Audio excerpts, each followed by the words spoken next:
Welcome back. Today is Sunday, so we're doing our project video. Photobomb Kitty has come in for a visit. He actually just wants to go out and he's begging me to let him out. Not happening. In addition to the project that we are doing today, which is this lamp, we are coming back to revisit a bit of the project for this lamp and do a little follow-up on it. So we will be right back.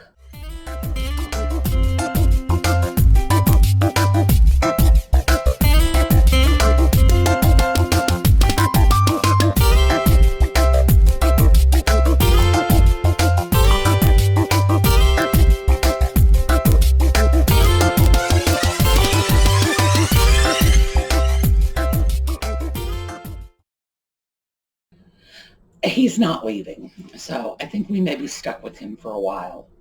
All right, yes, I love you. All right, how about a little English as she is spoke? Now, for those of you who are not familiar with this book, it was written in 1855 by a couple of Portuguese gentlemen who did not speak a lick of English. Nevertheless, they felt they were very well qualified to write an English-Portuguese dictionary. So let's go back to a section we started yesterday, which is rather accurately titled Idiotisms and Proverbs. Cat scalded fear the cold water. A take is better that two shall have. To eat of the cow mad. To have a hare memory, and that's hare as in rabbit. That which feel one's snotly blow one's nose. Let me do that again, because that's that which feel one's snotly blow one's nose. No idea. To be wheated even to the bones. The dress don't make the monk. The man propose and God dispose. To throw the handle afterwards the axe. Take out the live coals with the hand of the cat. I'm sure we're going to hear from the cat on that one. The horse bared, don't look him the tooth. Take the occasion for the hares. This is this kind of hare. To buy a cat in pocket. He eat until two can't more. He has a good top tongue. The dog then bark, not bite. It freezes to break the stones. It want to beat the iron, it is hot. I have a feeling that's strike while the iron is hot, but I'm not really sure. To the foulish words, no answer. He is mad to bind. Yes, idiotisms indeed. So, let's start off by taking a look at this piece. If you will recall, this is the lamp base that had been covered in copper-colored paint. We removed it with oven cleaner and got this beautiful piece. And I said, I have the perfect finial for it. And this finial is just perfect for this lamp. The finial is made of monkey metal. It's called white metal, it's called antimony, it's called pot metal, it's called junk metal. It is a very brittle metal. And when I pulled the finial out of my finial box, it just broke in my hands. And I was devastated because this is perfect. This lamp is very narrow along the sides, very wide across the front. as is the finial. It has the same beautiful curls that you have here, this lovely urn shape at the top. The finial was perfect for the lamp, but of course it was in 2 pieces in my hand. So a lot of our viewers had said, try E6000 glue, and that right here, E6000 glue, and I did. And it looks like it's working. Now it needs 72 hours to cure, and we're not at the 72-hour mark yet. Not even close. I think I glued this up probably about 36 hours ago, so we've got another day and a half to let this set up. But so far, so good. Now, would I sell this lamp with this finial having been re-glued? Not without disclosing. I would want full disclosure, because this finial you will not be able to twist it from the top. I mean, I'm sure the glue is going to hold well, but that would be foolish because the break is right here, just under the urn. This is something the new owner would have to be keenly aware of and handle with care. But am I considering it? Yes. And the reason is the finial is perfect for the lamp. I came up with another finial that I thought might work, but this one, it's as if the finial had been made for the lamp. So I was very glad to see that there was at least the possibility of salvaging the situation. So we're going to revisit this later, see if that has in fact held up.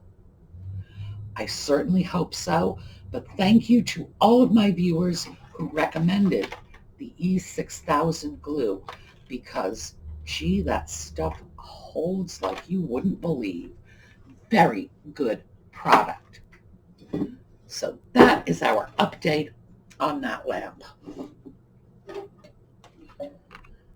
This is the lamp we're going to be working on today. This lamp, this is a nice piece.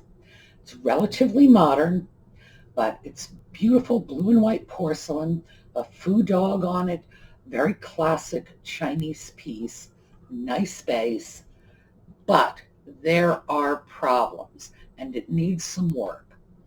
So I thought what we would do today is, instead of just pulling it all apart and rebuilding it, turning it into a major project, we'd take a look at turning it into a very minor project. How to deal with this without taking it apart, without rewiring it, just to fix it up, to get it into good shape so it's usable or saleable. So let's start with this. First problem is, this came from a shop that affixes their price tags with Scotch brand transparent tape. Now, Scotch transparent tape is wonderful when you want to tape something on a piece of paper. You don't want the tape to show. It's virtually invisible. However, getting it off is a nightmare because the tape rips and shatters and comes off in tiny little pieces, and no matter how much you scrape, it's a mess. So, sharp knife, and we're going to try to take up as much of this as we can. We're going to do it carefully because, of course, it's going to come off in pieces, but we don't want to scratch the porcelain. Yeah, right, and I just stuck it on the table, so you know I'm going to have to scrape that off the table later. What fun. So, looks like I got it off in 3 pieces. That was pretty lucky. So, here's our paper towel. Glue on. I use this stuff all the time, so I buy it in large bottles like this. I also have this. It's a little can of Goo Gone Extreme, which takes off all kinds of really nasty residue. It's even stronger than the other stuff, but it's not harmful. It's a citrus-based cleaner. It smells nice.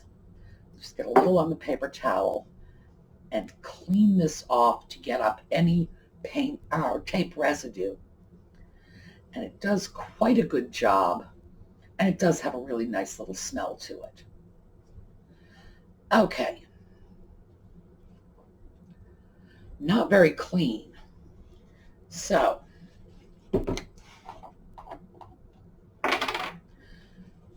this is how we're going to clean the piece, just with Goo Gone. If we had taken it apart and had the electrical components out of it, we would have been able to take the porcelain, pop it into the sink, clean it up with water, but we're not doing that. We're not taking this apart.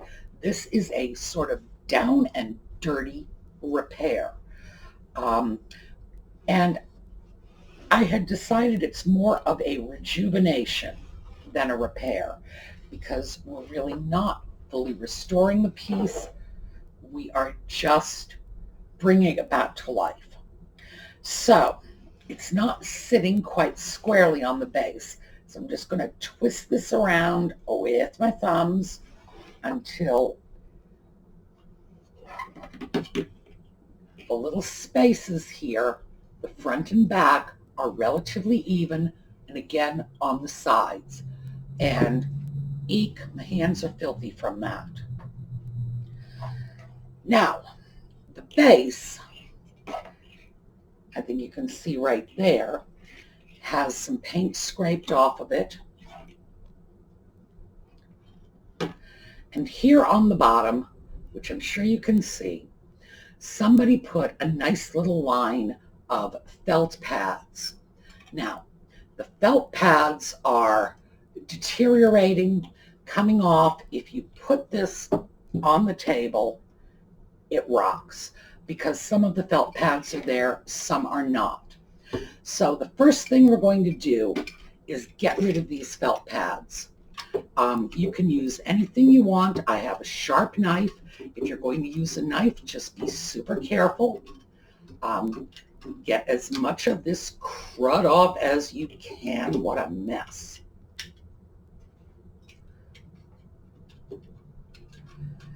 And when we do this, we're going to be extremely cautious. This is a sharp blade. Oh. And this is a mess. These things have been exposed to water, so they're a little waterlogged. It's just a beautiful, messy job. But as you can see, it's a quick job. So we've got all that filthy mess, and we're using our Goo Gone again, because we need to get as much of the adhesive off as we can.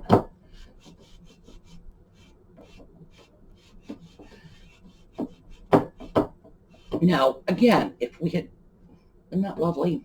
If we had taken this apart, we could throw this into a tub of water, take a stiff brush, scrub it. I have no idea what kind of paint they used on this, but whatever it is, Goo Gone is taking it off, which is unusual because Goo Gone is safe for painted surfaces.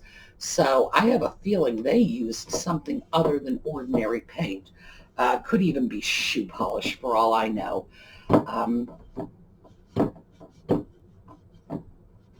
this is just quite a little mess here. Now, I'm going to get another paper towel. Oh, see, and it's on my fingers. Another paper towel. A little more Goo Gone. And we're just going to scrub this until we've got it reasonably clean.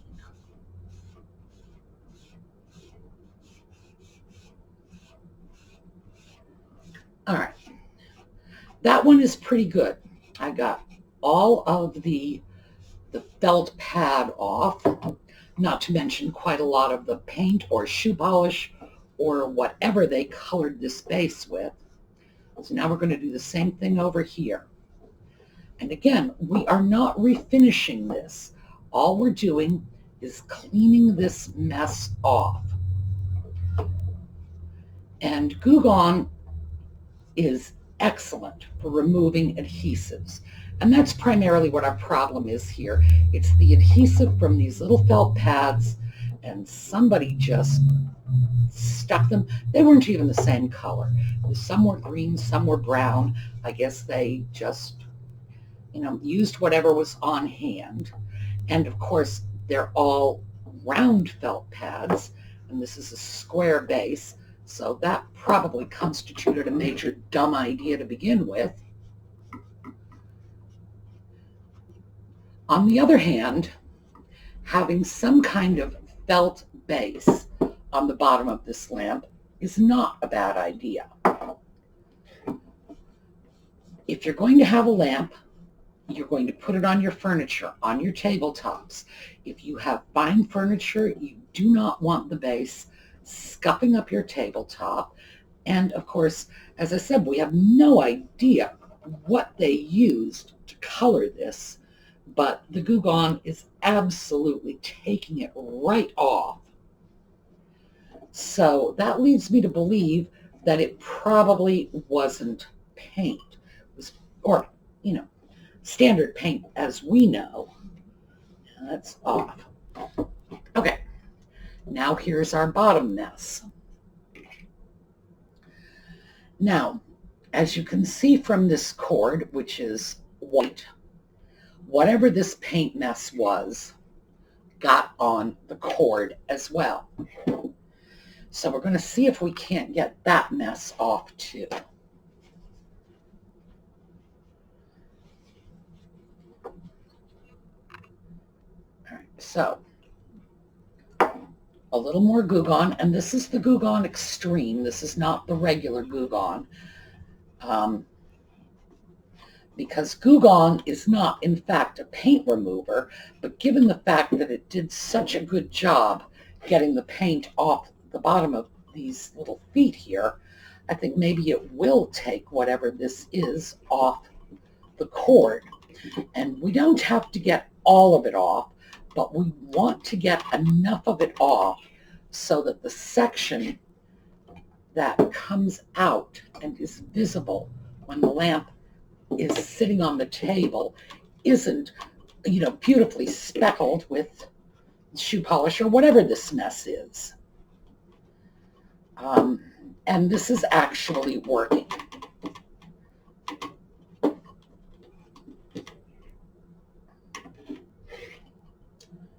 Yeah. So here we go. Now, as you can see, the section of cord that's coming out is mostly white again. Great.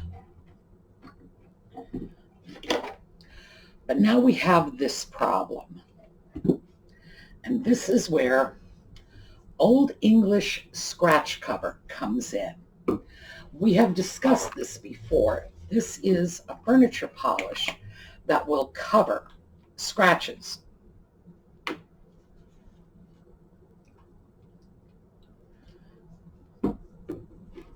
It's very dark, and it will just sort of get into the wood and darken this up.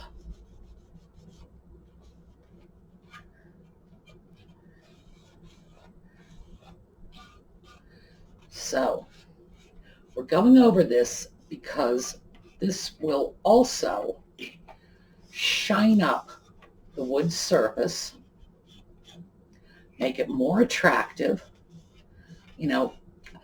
have it look a lot less like some grubby little thing that came out of a thrift shop. And this, in fact, came out of a consignment store, so it wasn't exactly a grubby little thrift shop. All right.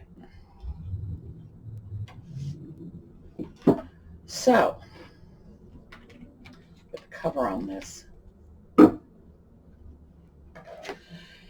Here we go. We are now reasonably clean, reasonably shiny, reasonably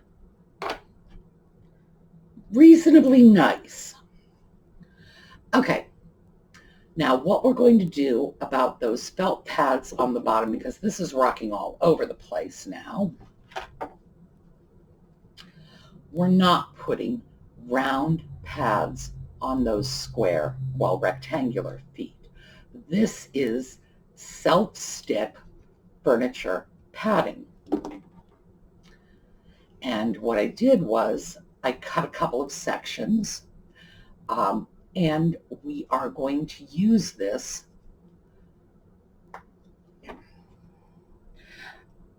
just taking the backing off.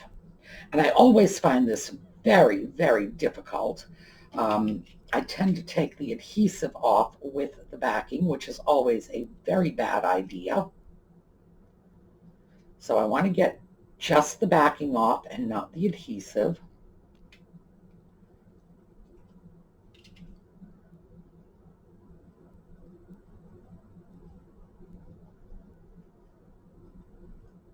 There we go.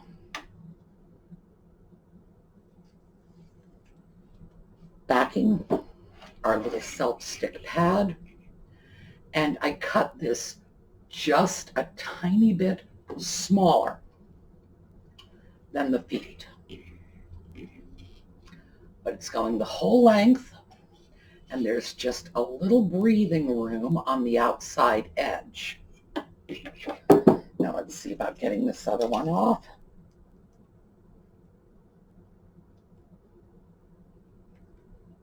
I know, blind woman, sharp knife. Oh, what a plan.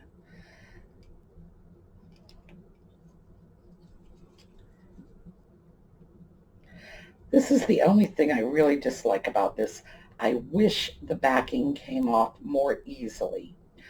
And as I said before, this is something I always have trouble with, getting the backing off these little self-stick pads.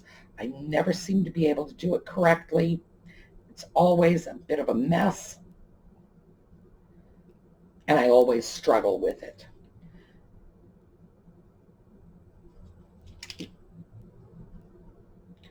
However, I do find a sharp knife works wonders.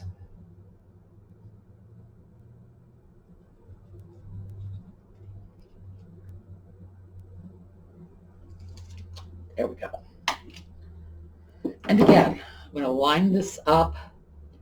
It's going to cover the bottom with a little bit of breathing room. Now that is much more professional looking than a bunch of little round pads. Now, got it in? Good. Okay, so here's our lamp. Now, I do not have the original harp and finial that came with it. It's in the back of Jocelyn's car somewhere. It went in and didn't come out. The finial that went on top of this looked very much like this, only it was bright brass, not antique brass. Not suitable at all. Now, you've seen some of my finial collections, and I'm sure I've pulled some of these finials out before. I keep Asian finials in my little finial box here. Here's the box. The box has a lid. Remember, it's not hoarding if you keep it in a pretty box. Voila. As you can see, the finial is perfect for the lamp. Asian porcelain, blue and white, just like the lamp. Now, the next thing we have to do is get a finial, or get a harp. That's what I'm talking about. And because I don't have the original harp, I will get it back. It's in Jocelyn's car somewhere. It's not like it's gone to China to visit, the original maker of this lamp or anything. It will turn up. I will get it back, but I just don't happen to have it at the moment. but it doesn't matter anyway because it's a modern harp and I would much prefer an older harp. So, we've got the harp and we're going to pop a shade. This is probably not going to be the shade that stays with this lamp. Probably not even the harp that stays with this lamp. I want the shade a little lower. That's a little too high for me. And I do like the shape of the shade with this lamp. It's just that I don't think the size is quite right.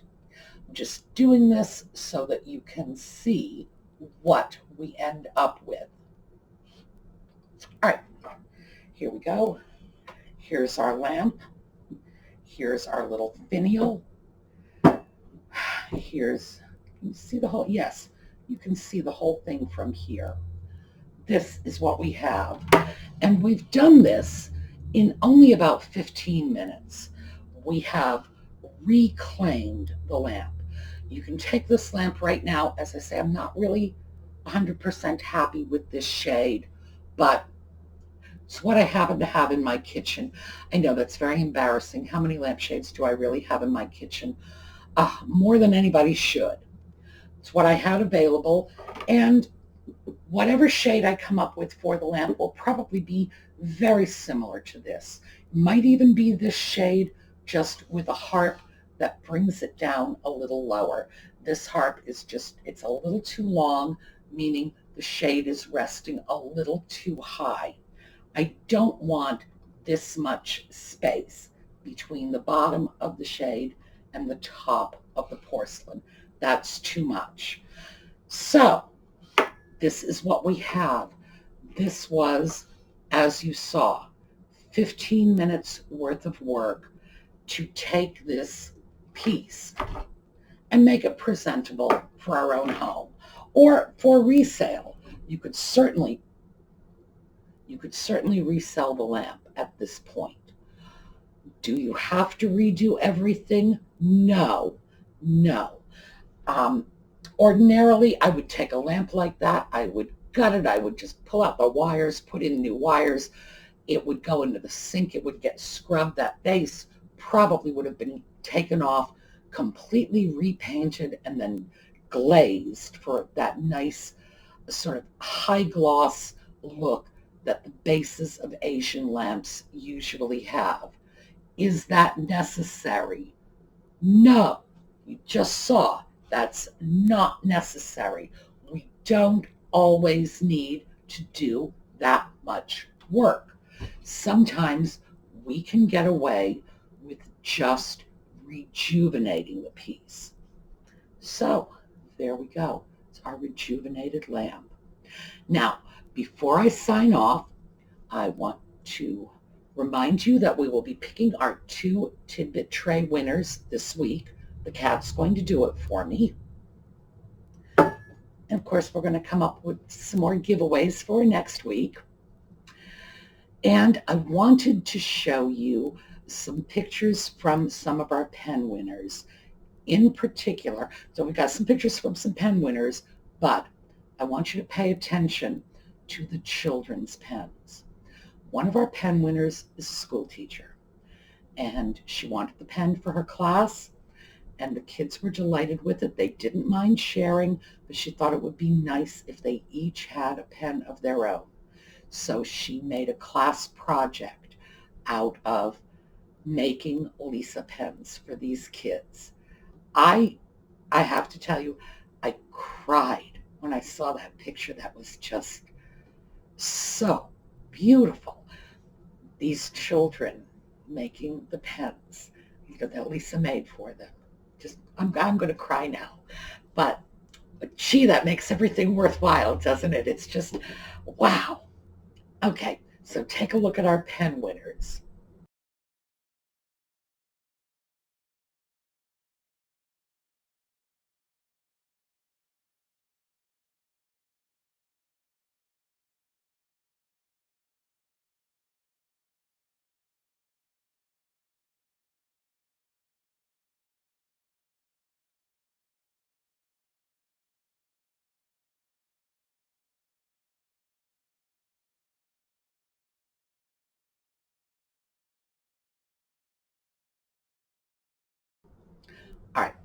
Get myself back together, stop getting so misty.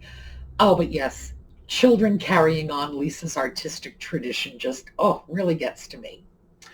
Now, have a great day. Tomorrow we have what's going to turn out to be an extra long video. It's a haul video, which includes this lamp. And my apologies in advance for the fact that it's long, but remember, it's a video. If you want to just stop it in the middle and go get lunch, go right ahead. The video is not going anywhere, and nobody's forcing you to watch it all in one sitting. So have a great day. We'll see you tomorrow. You can see the rest of the haul that this lamp came from, and I'll see you then.